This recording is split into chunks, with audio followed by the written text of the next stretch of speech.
24واں باب۔ قادر مطلق نے وقت کیوں نہیں ٹھہرائے، اور جو اسے جانتے ہیں وہ اس کے دنوں کو کیوں نہیں دیکھتے؟ ایسے لوگ بھی ہیں جو زمین کی حدوں کو سرکا دیتے ہیں، وہ ریوڑوں کو زبردستی لے جاتے اور انہیں چراتے ہیں، وہ یتیم کے گدھے کو ہانک لے جاتے ہیں، وہ بیوہ کے بیل کو گرو لیتے ہیں، وہ محتاج کو راستے سے ہٹا دیتے ہیں، زمین کے قریب اکٹھے چھپتے ہیں۔ دیکھو، وہ بیابان کے گورخروں کی طرح اپنے کام کو جاتے اور مشقت اٹھا کر خوراک ڈھونڈتے ہیں۔ بیابان ان کے بچوں کے لیے خوراک بہم پہنچاتا ہے، وہ کھیت میں اپنا چارہ کاٹتے ہیں اور شریروں کے انگور کی خوشہ چینی کرتے ہیں۔ وہ ساری رات بے کپڑے ننگے پڑے رہتے ہیں، اور جاڑوں میں ان کے پاس کوئی اوڑھنا نہیں ہوتا۔ وہ پہاڑوں کی بارش سے بھیگے رہتے ہیں اور کسی آڑ کے نہ ہونے سے چٹان سے لپٹ جاتے ہیں۔ ایسے لوگ بھی ہیں جو یتیم کو چھاتی پر سے ہٹا لیتے ہیں اور غریبوں سے گرو لیتے ہیں، سو وہ بے کپڑے ننگے پھرتے اور بھوک کے مارے پولیاں ڈھوتے ہیں۔ وہ ان لوگوں کے احاطوں میں تیل نکالتے ہیں، وہ ان کے کنڈوں میں انگور رونتے اور پیاسے رہتے ہیں۔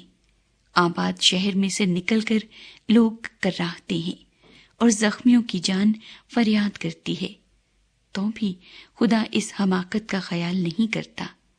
یہ ان میں سے ہیں جو نور سے بغاوت کرتے ہیں، وہ اس کی راہوں کو نہیں جانتے، نہ اس کے راستوں پر قائم رہتے ہیں۔ خونی روشنی ہوتے ہی اٹھتا ہے، وہ غریبوں اور محتاجوں کو مار ڈالتا ہے، اور رات کو وہ چور کی مانند ہے۔ زانی کی آنکھ بھی شام کی منتظر رہتی ہے، وہ کہتا ہے کسی کی نظر مجھ پر نہ پڑے گی، اور وہ اپنا منہ ڈھانک لیتا ہے۔ اندھیرے میں وہ گھروں میں سیند مارتے ہیں، وہ دن کے وقت چھپے رہتے ہیں، وہ نور کو نہیں جانتے، کیونکہ صبح ان سبوں کے لیے ایسی ہے جیسے موت کا سایہ، اس لیے کہ انہیں موت کے سائے کی دہشت معلوم ہے۔ وہ پانی کی سطح پر تیز رو ہے، زمین پر ان کا بخرا ملعون ہے، وہ پاکستانوں کی راہ پر نہیں چلتے۔ خشکی اور گرمی برفانی پانی کے نالوں کو سکھا دیتی ہے، ایسا ہی قبر گناہگاروں کے ساتھ کرتی ہے۔ رحم اسے بھول جائے گا، کیڑا اسے مزے سے کھائے گا، اس کی یاد پھر نہ ہوگی۔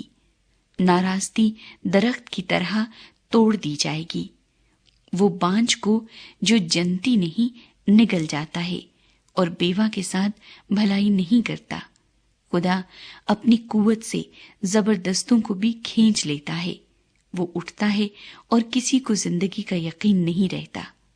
خدا انہیں امن بخشتا ہے اور وہ اسی میں قائم رہتے ہیں، اور اس کی آنکھیں ان کی راہوں پر لگی رہتی ہیں۔ وہ سرفراز تو ہوتے ہیں پر تھوڑی ہی دیر میں جاتے رہتے ہیں، بلکہ وہ پست کیے جاتے ہیں اور سب دوسروں کی طرح راستے سے اٹھا لیے جاتے اور اناج کی بالوں کی طرح کاٹ ڈالے جاتے ہیں۔ اور اگر یہ یوں ہی نہیں ہے تو کون مجھے جھوٹا ثابت کرے گا اور میری تقریر کو ناچیز ٹھہرائے گا؟